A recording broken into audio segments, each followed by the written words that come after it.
Good morning. My name is Dr. Nadia Ali, and I'm talking to you from Atlanta, Georgia, in the United States. I want to start by thanking the Fabry International Network for inviting me back to your expert meeting. I wish that we were in person. I miss very much getting to see all of you in a room. Last time I saw you in person was in Barcelona. But I also want to thank Finn for doing what needed to be done in terms of keeping everybody safe, both last year, I know it was a very difficult decision, and this year. And that leads me into my talk for today, which is about mental well-being. So let me share my screen. Mental well-being in 2021. It's an interesting topic as we've been for a year now in a global pandemic. And of course, this has looked very different for each of us, in part depending on what country we're living in part depending on whether we've lost loved ones, whether we have experienced more than usual health problems ourselves, and the measures that our different countries have taken to deal with this past year. The best thing that Finn is doing for mental health is bringing everyone together as a community. This picture was taken the last time I was there in person in Barcelona in 2019.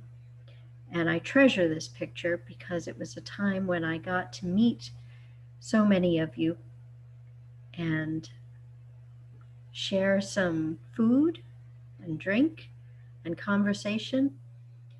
And I felt very welcomed into the community. And that community is what keeps us all going. So let's talk for a moment about pandemic fatigue. Last year, when Finn invited me to talk virtually over a webinar, it was on mental well-being during COVID-19. Well, it's been a year for some of us of COVID-19. Again, that looks different depending on where you're living.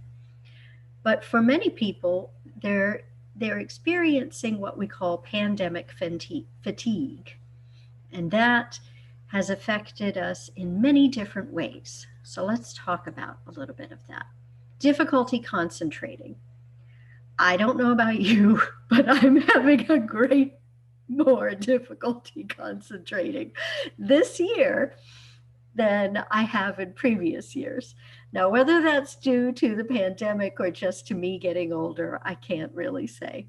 But the fact of the matter remains that there has been more difficulty concentrating, and that may be the case for some of you as well. If I were there with you in person, I would encourage you during this part of the presentation to raise your hand if you felt like you had experienced the things that we're going to be talking about. Or I might encourage you, as I often do, to raise your hand in your head if you don't want to share with everyone else. So since no one can see you right now, I'm going to encourage you to go ahead and raise your hand in your living room or your office or your bedroom or wherever it is that you're watching this from. If you've had difficulty concentrating this past year, go ahead and raise your hand. If you have had feelings of being overwhelmed or just despairing more than usual, more than previously, go ahead and raise your hand. If you have had feelings of anger or irritability more than usual, not just however angry you used to get at things, but more this past year or more easily angered this past year, raise your hand. If you have felt more anxiety this past year than usual, go ahead and raise your hand. A certain amount of anxiety is absolutely normal. And I want to reiterate that for everything I'm talking about. Most of these things are absolutely normal under stress. So don't feel bad about them, but do raise your hand if you're experiencing them, because we are going to talk in a little bit about the kinds of things that can help. Crying. Crying or feeling like you need to cry, even if you can't quite get the tears out. Feeling of tears during this past year, more than usual, more than you would have experienced before. Exhaustion. This is one that hits me particularly hard. Exhaustion, the inability to sleep. Or maybe you fall asleep, but you wake up in the middle of the night and then you can't get back to sleep. Or maybe you fall asleep and you sleep through the night, but when you wake up, you're just as tired as you were before you went to sleep. How many of you have experienced that? Raise your hand. I know I certainly have. Maybe increased use of alcohol or drugs, either medication or otherwise. And again, not what you used to do, but increased before that over this past year for whatever reason. Now, all of those are legitimate reactions to stress. And certainly, I think we can all agree that this past year has been stressful in different ways for different people, but nonetheless stressful. And as different countries start to climb back out of that, climb back out of the global pandemic at different rates and with different rules, everyone is going to return to some semblance of normal at their own pace. Now let's talk about normal for a minute. What is normal? Well, normal looks different for everyone. It may not be the old normal. It may be a different normal, but some semblance of, okay, a routine, a daily functioning, a feeling like we're getting a little bit back to regular life. Everyone's going to do this at their own pace and in their own time. Those who have lost loved ones may still be grieving, and that takes its own pace and its own time. Those who may not have been interacting in person with actual human beings for a very long time, it may psychologically take a little bit of time to get used to being out in public again or being able to travel again. Those who have been able to return to normal a while ago may be way ahead of some of the others of us who have not. And so what I ask from everyone is that knowledge, that acceptance that not everyone is going to be where you're at, and that's okay. That we give each other the freedom and the permission to heal at our own pace and in our own time. That's going to be critical to mental well-being. And let's talk for a moment about self-expectations. Sometimes our harshest critic is ourself. We have these expectations of how we will be able to perform, how we will be able to manage or behave in our daily life, what we will be able to accomplish as we return to a more regular form of daily living. And sometimes those expectations are unrealistic. What we expect of ourselves, our internal voice, sometimes is more than we're physically or mentally capable of doing. But we place those expectations on ourselves anyway, sometimes. And if you look at the little graphic on my slide, you can see that there's expectation and then there's reality. And reality doesn't always go in the straight line that expectation does. Reality can take all different kinds of twists and turns. Maybe because we weren't feeling well, maybe because we needed a rest, maybe because someone interrupted us, whether that was family or friends or coworkers, or for whatever reason, reality didn't quite match up to our expectations of ourselves. Many countries have different cultures, different ways of being. Here in the United States, our sense of self-worth can unfortunately get caught up with our productivity, how much we're able to accomplish. So if we set these unrealistic expectations and then we're not able to meet them, for example, let's say I set up, okay, I have 10 things I'm going to accomplish today. And at the end of the day, I've only finished 8 of them. Instead of looking at the 8 things that I actually did manage to accomplish, I might feel down or disappointed in myself looking at the fact that I didn't accomplish those last 2 things. I didn't make the 10 things that I had set up in my self-expectation that I was going to accomplish. This can lead to feeling bad about ourselves, and that lowers our ability to function the next day because now we're feeling negative about ourselves.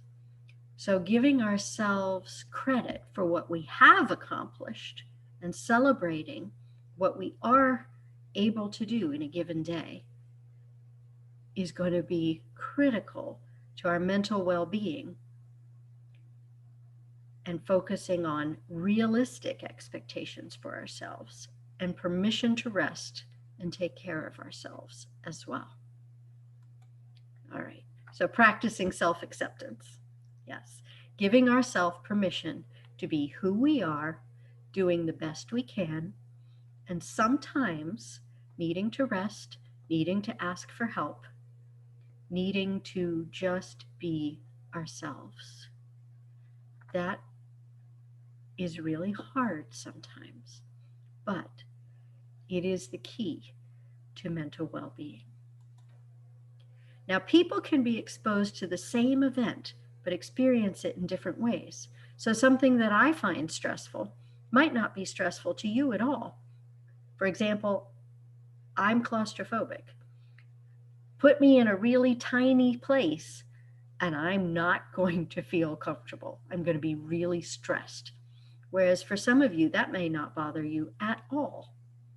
Public speaking can make some people very nervous, very stressed, and other people enjoy it. There are all kinds of things that 2 people can experience in different ways. And the same thing is true now as we start to find our way out of a global pandemic. And the key is recognizing that. So when you see someone who is having a harder time than you are at something that seems easy to you, giving them grace, giving them the grace of understanding and acceptance, and maybe helping. And when you see someone having an easy time at something that stresses you, giving yourself that same grace and acceptance and permission. So perspective is very important on that. Another thing that I recommend to patients that I work with and also to my students who I teach is breaking scary things down, breaking overwhelming things down. So maybe I'm overwhelmed by a big project that my boss expects me to complete. And I don't even know how to get started because it's just huge in my mind. Breaking it down into smaller pieces. Okay, what's the first step of this? Well, the first step is X. And thinking to myself, okay, X isn't that scary. I can do X. And starting. Most of the time, starting is the hardest part. starting. And once you've done X, then thinking, okay, what's the next step? Okay, Y. Okay, I can do Y. And just taking it one step at a time can help a lot when we're anxious or overwhelmed. Prioritizing and delegating. What does that mean? It means asking for help. It means recognizing, okay, if I have 10 things to do today, what are the most important? What are the 3 things out of those 10 that I absolutely need to get done by the end of today? And I'm going to make those 3 things at the top of my list. Make sure that I start them first. And maybe there's 3 other things out of the 10 that I can ask someone else for help on, or that I might even be able to ask someone else to do, because I don't have to do everything. This little king that you see on the screen is painting the stripes in the middle of the road, and his wife, the queen, is saying, you have to delegate some authority. It's not a sign of weakness. In fact, it's a sign of leadership. Good leaders know when to ask someone else to do something and when they need to do it themselves. Keeping a sense of humor. You've heard me talk about this one before if you've heard me talk. The world can be absurd sometimes. And sometimes the only thing we can do is laugh, is find what's funny and laugh. Celebrate milestones. Again, if I've accomplished only 8 things out of 10, I'm going to celebrate those 8 things that I got done. And if the only thing that I got done today is to get out of bed and take a shower, then I'm going to celebrate that I made it out of bed and that I'm clean. I took that shower. And some days maybe that's all I can celebrate, but I'm going to give myself credit for having done what I have done. Celebrate all milestones, birthdays, marriages, graduations, any excuse to form community with others, any accomplishment that you set for yourself that you have successfully done or even partially done. Celebrate and celebrate other people's accomplishments, because that means a lot to their mental well-being. And if we celebrate each other, we're only helping each other. Spending quality time with loved ones, whoever they are, whatever they look like, spending quality time with the people that we love. That's one of the hardest parts of this past year for many of us, is that we haven't been able to get together in person with the people that we love the most. Some of the time we have been able to get together with them over Zoom, like I'm talking to you right now over Zoom. And that is important in whatever form you can get together with people, whether it's remotely or in person, that sense of talking to, being with your loved ones. Of course, there's the things that your physician, your doctor always tells you to do. Stay hydrated, drink lots of water, eat good, healthy food, get enough sleep. That's hard sometimes, but to the extent that you can get enough sleep, that's only going to help you physically and mentally. And then I'm coming back to community again, because this truly is one of the things that the human species, human beings as a species, need. And that's a sense of community. And again, I thank the Fabry International Network here for everything that they are doing and everything that you are doing in the midst of all the different countries you live in to build that sense of community. A community of people who have Fabry disease and a community of the human race. Finding ways to help others. One of the things about community is that we help each other. And in helping each other, we are helping ourselves.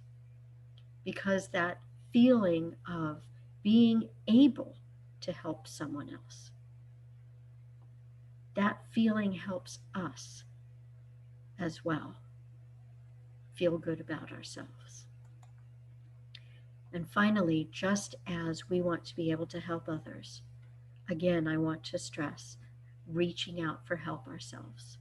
If you are experiencing what you feel is more than normal anxiety, depression, any other form of mental stress, I want to encourage you.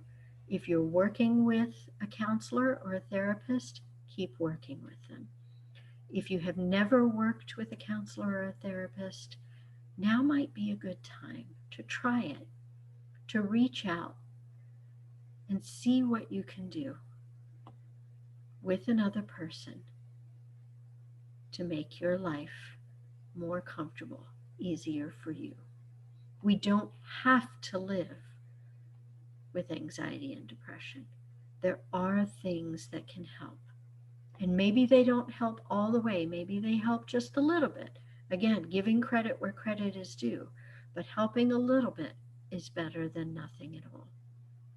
So sometimes the hardest thing is to make that first step and to reach out to someone else for help. I want to encourage us all to do that when we need to. And finally, I want to say thank you again to Finn for inviting me. Thank you to you, each one of you, for listening to me. And I hope to see you in a few minutes to answer any questions. I may not know the answers, but I'll be there anyway to hear your questions and to answer as best as I can. Thank you very much.